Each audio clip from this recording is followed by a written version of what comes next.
now a new superintendent is in place formally. 2 elementary schools are slated to close, and there are still plenty of questions about the future. Our newsmaker, newly appointed Superintendent Bill Hall, joining us now.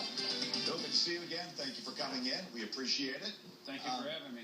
A student distribution, or as we were saying during the break, redistribution plan is in place. We heard about it last night. What kind of feedback have you been getting in this first 24 hours?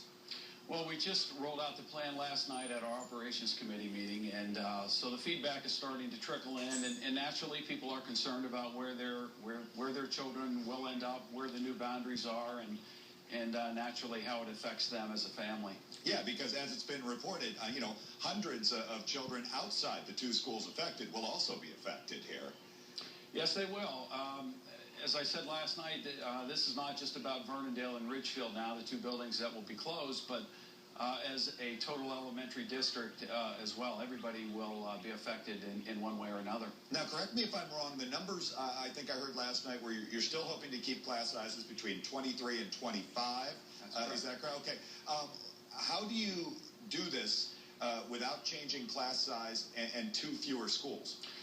Well, in some classrooms across the district, the numbers were low. There may be class sizes of 19 and 20 in certain areas. So when we look at redistributing the students, you do try to find a balance across the district. And it wasn't that difficult to try to maintain those numbers. And we feel really good that they're reasonable class sizes. They are around 23, 24, 25.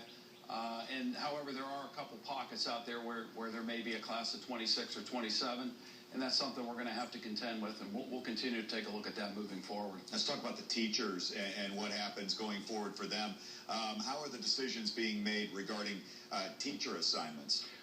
Well, the decisions have been made through a process called checkerboarding, and we've met with the teachers, and I'm pleased to report that with the school closings, that we will have no teacher furloughs, and I think that's something that's very unique, and I give credit to our personnel director, Dr. Liz Dedish, and to the MEA president, Mr. John Cashone, for working collaboratively to try to place everybody and make sure we didn't have any furloughs, and we won't. Let's talk about the district's financial stability going into this budget situation. $8.8 million in the red. Where do things stand now? What still needs to be done? Well, we're just starting the process, but certainly closing the 2 buildings was the best scenario financially for us, and we think we've taken a large step towards getting towards financial stability. And again, it's not a once and done proposition with the school closings. We have to continue to look at staffing and programs moving forward. I assume that much like the Erie district, you would see this as a process that will take several years? Absolutely. Let's talk about the Ridgefield and Vernondale buildings. Assuming that the board takes that second vote and the closings happen, any plans for those yet? We hear things out there, but any plans in stone? There's no plans in stone. We do have people who are interested in both of the buildings. However, the only thing we have right now is just their interest on file.